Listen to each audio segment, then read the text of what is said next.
Welcome to our deep dive into productivity. Seems like everyone's searching for that secret recipe to get more done and take back their time.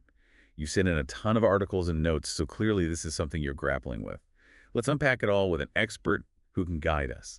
It's a fascinating puzzle, isn't it? We've got more tools and tech than ever before, but so many people feel overwhelmed, like they're always behind. Totally. Like Mhm. we're racing against the clock, but always losing. One article really highlighted that always-on work culture. You know how smartphones have basically erased the line between work life and personal life?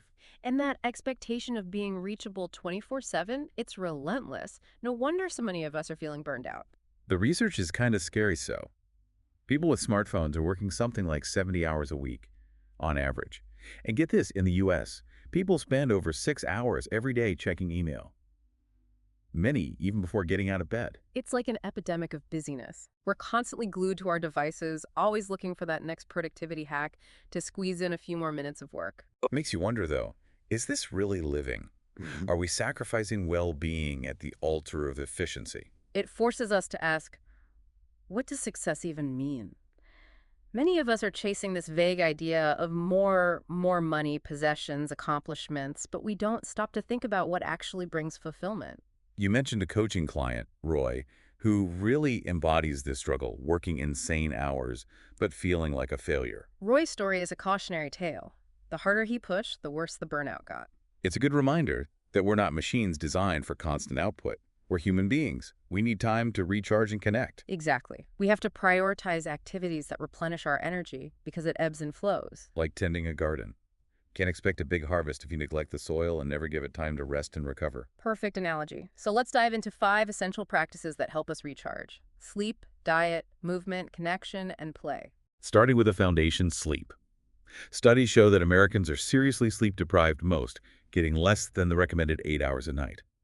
And then you have these business leaders bragging about how little sleep they need, perpetuating this dangerous myth. Oh, that myth that sleep deprivation equals superhuman productivity. It's a disaster waiting to happen. It affects your thinking, your decision-making, and ultimately your success. Makes sense. All right, moving on to diet. It's not just about what we eat, but also when and who we eat with. Absolutely. Regular healthy meals provide sustained energy throughout the day. No more sugar crashes or caffeine-fueled highs and lows that mess with your focus. And let's not forget that sharing meals with loved ones builds connection and joy. It nourishes us emotionally. Now let's talk about movement. Many people see exercise as just another demand on their already packed schedule. Oh, I used to be guilty of that. Exercise was something I'd squeeze in if I had time left over. I know, it seems counterintuitive, but physical activity actually gives you energy. It not only improves your physical health, but also reduces stress hormones, boosts your mood, and sharpens your thinking. It's amazing how much our social interactions affect our energy too. The people we spend time with can either lift us up or drain us. High performers tend to surround themselves with a supportive, inspiring network. But negative people can sap your motivation and enthusiasm. And finally, let's not forget about play. Doing things just for the fun of it can be so rejuvenating. Couldn't agree more. Play sparks creativity, reduces stress, and prevents burnout. It's essential for keeping that sense of wonder and engagement alive. So we've explored these 5 essential practices for recharging. But how do we make room for them in our crazy busy lives? It comes down to mastering the art of saying no. We have to realize that every time we say yes to something, we're inevitably saying no to something else. It's about conscious choices, making sure that our commitments align with our values and goals. And when you decline a request, do it gracefully. Offer alternative solutions if you can. It shows respect for your time and theirs. Okay, so once we've carved out some space by letting go of non-essential commitments, how do we streamline the tasks that are left? Automation is key. By delegating or automating repetitive or mundane tasks, we free up our minds for more meaningful work.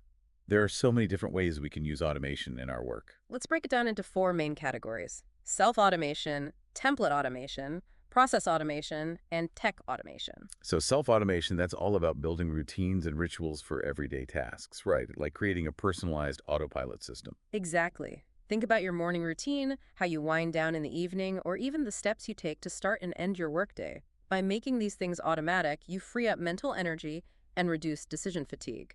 And then template automation that helps streamline things by using pre-designed formats for documents we use all the time. Right, like having templates for emails, presentations, or proposals.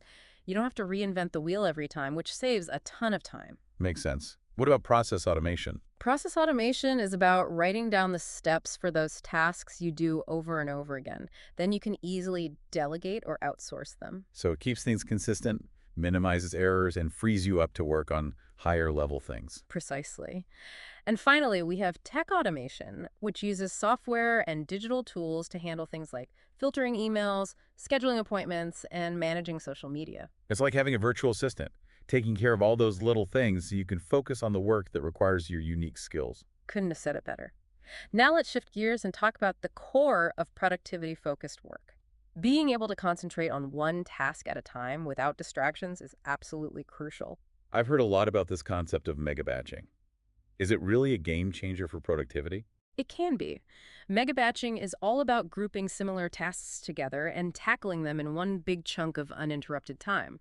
This helps you avoid context switching and build momentum, which boosts your efficiency. Interesting. And then there's the idea of planning your ideal week, strategically mapping out your time so you have specific days for different types of work. With this approach, you make sure to carve out time for both backstage activities, like admin tasks, meetings, and emails, and front stage activities, which is that deep work that requires real concentration. It's about being proactive with your schedule, protecting your most valuable resource, your attention. That way you don't end up feeling scattered and reactive all the time. Now, even with the best planning and automation in place, we have to admit that distractions are just a fact of life in today's world. So how do we minimize those disruptions and get better at focusing? The key is to set boundaries and develop strategies for handling those inevitable distractions. First, we can limit instant communication. Okay, so set some ground rules for email, messaging apps, and social media, taming those digital beasts that are always fighting for our attention. Next, we need to manage our relationship with technology. Things like website blockers and noise-canceling headphones can help create an environment where it's easier to concentrate. Creating a sanctuary for your mind, where you can really dive deep into your work without all those pings and notifications pulling you away. And finally, we need to cultivate a higher tolerance for frustration. It's about resisting that urge to seek instant gratification or escape when things get tough. So instead of giving in and switching to easier tasks or getting sucked into distractions, we need to train ourselves to push through those uncomfortable moments. Building that mental resilience helps you tackle those complex problems and produce work that truly matters. Wow, those 10 points really lay out a powerful framework for anyone who wants to boost their productivity and get their time back. It's comprehensive, but the best part is it's adaptable. You can tweak these principles to fit your own work style and preferences. The goal isn't to follow a rigid set of rules. It's more about cultivating a mindset where you're making conscious choices about how you spend your time and energy. This deep dive was all about giving you the knowledge and strategies you need to navigate this crazy, fast-paced world and create a work life that truly reflects your values and aspirations. So looking back on everything we've talked about, what really stands out to you? For me, the theme of intentionality keeps coming up.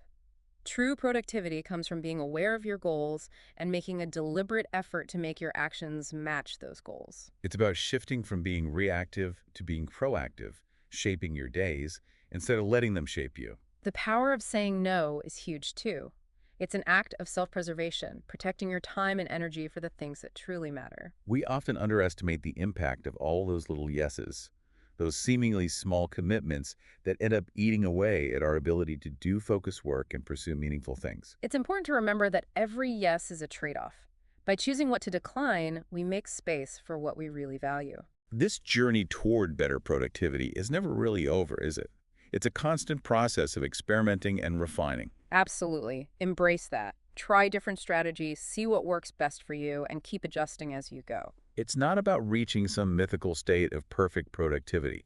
It's about making small improvements that move you closer to where you want to be. And self-awareness is so important in that process. Understand your energy levels, know when you're most productive, and recognize the things that tend to distract you. Armed with that knowledge, you can create a work environment and a schedule that maximizes your focus and minimizes interruptions. Remember, you're the architect of your workday.